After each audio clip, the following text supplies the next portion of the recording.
Everybody, what day is today? Happy Tuesday. I've got to think about it for a minute. Happy Tuesday. Got an awesome guest today, all the way from my home country, Australia. As you know, most of my guests are from America, a few from UK, but here's one from Australia. A true country girl, born and bred. She's still there. She's gone back to her grassroots. Her name is Jess Hodge, and Jess is the co-founder of a company called a wonderful thing she's doing, Resourceful Living. And it's about recycled plastic manufacturing. And so I was probably going to say it's a hobby, but she's turned a hobby into a business, a passion. It's a passion, that's the word. I've been doing this for 4 years plus. Brief description of the business.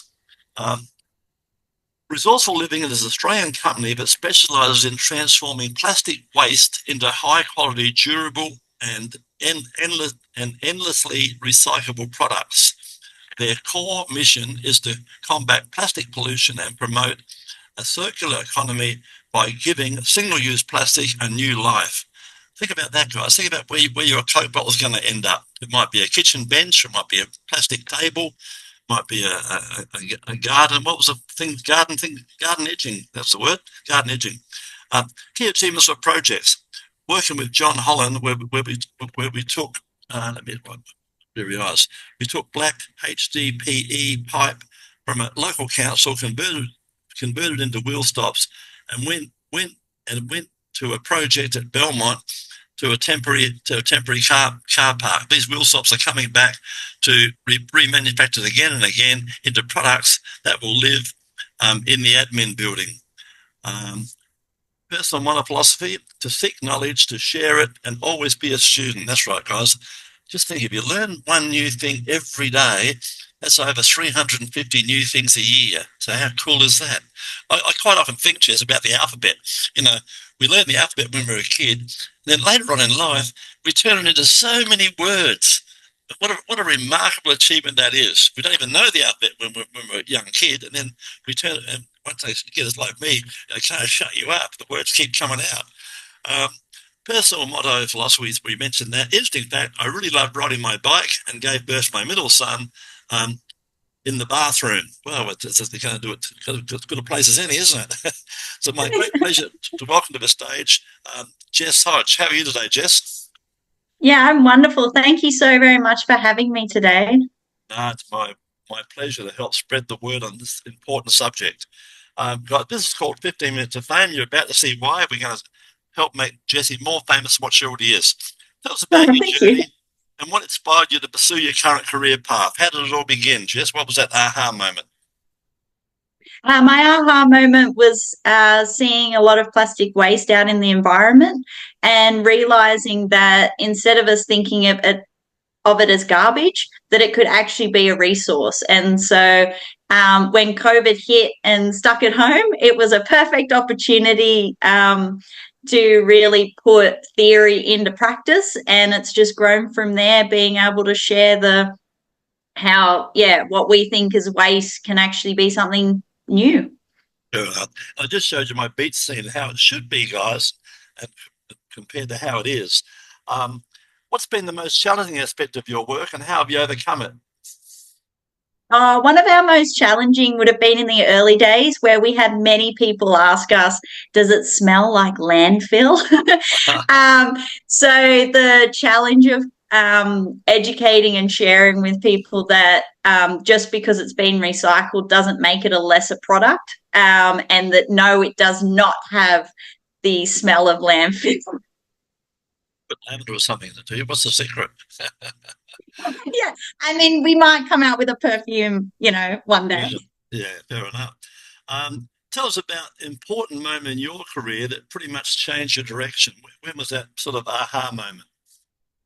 When it changed my direction was actually, I guess, following the societal norms. So when I finished year 12, it was kind of expected to go to uni. So I went to uni and I finished my 4-year marketing degree and I got a job.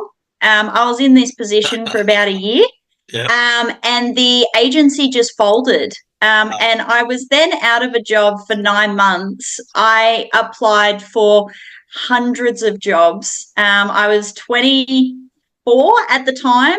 I was either underqualified, overqualified. I honestly applied for everything. Like, I was not particular on, you know, had to be marketing or anything. Sure. Like, I was like, whatever. And that was probably my biggest catalyst of going, well, you know what? I'm going to make my own Yes. Wonderful. job. I'm going to, I'm going to believe in myself. I'm going to be my biggest fan, and I'm going to go for it, because honestly, the rejection was very hard to take. And I really believe that that's what led me to doing Resourceful Living and where I am today, because, yeah, now I just, make my own success. Yeah. You know the definition of a job, don't you? Just on broke. Yeah. People live, guys, you're out there, you're living paycheck to paycheck. If you've got a passion, like Jess, find that passion and follow your dreams. They call it a gut feeling for a reason. If you've got that in your gut that you want to do something, have a go. Even if you start at part-time and then transition over, because there's no jobs are guaranteed, guys. Look at COVID. No jobs are guaranteed. You're talking to someone who lost a $5 million business and 20 million in assets with a thing called COVID virtually overnight. So nothing's guaranteed, guys. The only thing you can guarantee is your own future. Meant to be, it's up to me is my motto. Yeah, that's a great motto. Yeah. In your opinion, what are the key qualities or skills that have helped contribute to your amazing success, Jenny? Jess, apart from your energy? I reckon my being able to chat to a whole range of people, my ability to share and educate what I know in a very easy to understand way has contributed, and just my willingness to learn. So, like, a lot of this, I did not do a science degree. My husband, who is the other co-founder, is a materials engineer, so extremely helpful. Yeah, just that, I think that openness of me wanting to learn everything that I possibly can is definitely one of my best skills that have helped this business grow. Love it. How do you stay motivated as you do and continue to innovate in your field as you've done? What's the secret there? I think it comes back to it being a passion and wanting to leave this earth in a better way than what we found it. So trying to always find alternatives to wood products and concrete products, that recycled plastic just becomes another material that you choose for a project. So there's, you don't use wood as everything, you don't use concrete as everything, but where there's an opportunity, I want it to be just, oh, yeah, we bought like a recycled plastic, garden box, like, and not think anything of it. It was just an option. It's not. I don't want it to be a niche anymore. I want everyone to get on board, and I want people to stop thinking they're doing good by recycling, but actually buying the products on the other end, and it not, it be just I like that, I'll buy that. Try and make a difference in the world. Yeah. Tell us about a recent project or achievement of your many that you're particularly proud of, Jess. Well, I would say definitely the John Holland one has probably been the most circular one that we've done recently. So the pipes came from 40 kilometres up the road. We then made them into wheel stops. They went, 40, 50 kilometres to Belmont, and then they're starting to come back, and we're making them into boardroom tables that'll go back and stay there. Yeah, I love what you were saying earlier. Jess also goes around to schools, guys, and educates the younger generation about waste. And, I don't walk down the street with your buddy McDonald's wrapper and throw it on the ground, that type of thing. So she's really, it's on a mission, right? And remember, the government doesn't support any of this primarily. She's doing it on her own. She's gone right back to her family, right back to her grassroots. So she's an awesome lady. What advice would you give someone aspiring a 20-year-old version of you who didn't have a job? What would you tell them to do?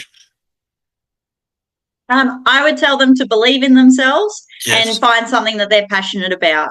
And, Yeah. you are your best supporter. So, Absolutely. like no one else can give you what you should do. So if you're, like you said just before, with your gut feel, if you get that for something, go for it. Because honestly, like as we spoke about, I don't have a job. I bounce out of bed every morning. I love what I do. And I want everyone else to experience this feeling, because it makes life so much more enjoyable than I've got to go there again. It does. I've got, in my hat, guys, living the dream. I go, have laptop, can and will travel. And I'd advise a 20-year-old, if you want to travel, travel. And, I'd also say, reach out to someone like Jess, get a mentor, because a mentor can shave 5 or 10 years off the journey and be there to help and support you. And you're going to need help, believe me. Sometimes your family will say, oh, you shouldn't be doing that. Rah, rah. You'll have more. Sometimes you got more fans on social media than what you got in real life. that's and also, finding a mentor that's been in business, and maybe not even the same business as what you're doing, but it's other business owners that can boost you up and give you some idea. It's very different when you then start talking to people that have only ever been an employee. I tell a story about that. I say, listen, my friend, you've never played the game. You're sitting in the bloody grandstand watching the players, right? Yes. The people like you, Jess, have got the bumps and bruises to prove they've played the game. Yes. So, guys, don't be a spectator. Get out there and play the game, and play to win, right? 100%. Looking ahead, what are your goals and aspirations for the future, Jess? You're doing a wonderful job already, but what are your goals and aspirations for you and your husband for the future? Yeah, so goals and aspirations are definitely looking to expand. We want to be nationwide, and we want to be that people can order, but also use the waste local to them. So rather than shipping across this ginormous country, having more localized around the place, so that it's more sustainable. Well, you've proved it's sustainable. I can see, Jess, you might have the dream, but I can see 5 or 10 years you could possibly have a world movement. You could be taking this, like, imagine taking this to the States with 50 states there, and then breaking that down to 10 in each state. What an achievement. I could see when the boys are older, maybe you guys packing up and going overseas with the message. Oh, totally. And like, imagine being able to buy something, if you're in WA, and knowing that it's like WA waste as well. Like, you're not importing any waste from, say, New South Wales. I think that's really important too. Local. Do a good job locally. Jess, we're about to wrap it up shortly, but tell our listeners and people watching this wonderful podcast, what's the best way to reach out and find out, A, how they can get rid of their waste, and B, how they can learn more about your business and put them in the right direction? What's the most popular way to get in touch with you? Yeah, definitely. So check out our website, which is resourcefulliving.com.au, or you can find us across TikTok, Facebook, Instagram, which is just /resourceful living. And LinkedIn, I'm sure. Yes. Guys, reach out. She's always up for a chat or a virtual cup of coffee. Reach out. Yeah, definitely. Found out more about this product, guys, what she does. And to do that, what we're going to be doing, we're going to be putting all of her socials all across social media. That's Reddit, Quora, LinkedIn, Facebook, our Facebook group, and of course, YouTube. With all the links there, guys, you'll be able to watch the show. And don't forget to like and subscribe to this channel. There's some 300 other entrepreneurs just like Jess telling their story. Speaking of that, if you've got a story, we'd like to hear your story. Come on, 15 minutes to fame and become even more famous than what you already are. Just before we wrap it up, Jess, tell us a fun fact about yourself that most people don't know. A fun fact? Yeah, you've got a lot of them. I know you have. I do have a lot of them. A fun fact is that I love riding my bike. But the other day I hadn't gone for a run for a while, and I suddenly thought that I'd be able to run 5Ks. No, you can't. You need to train, okay? That's quite interesting. All right, Jess, we're about to wrap it up. And guys, like I said, if you want your 15 minutes of fame, please feel free to reach out and come on the show, just like Jess has today. And I think you'd agree, she lights up the room. So it's a great way to start my day.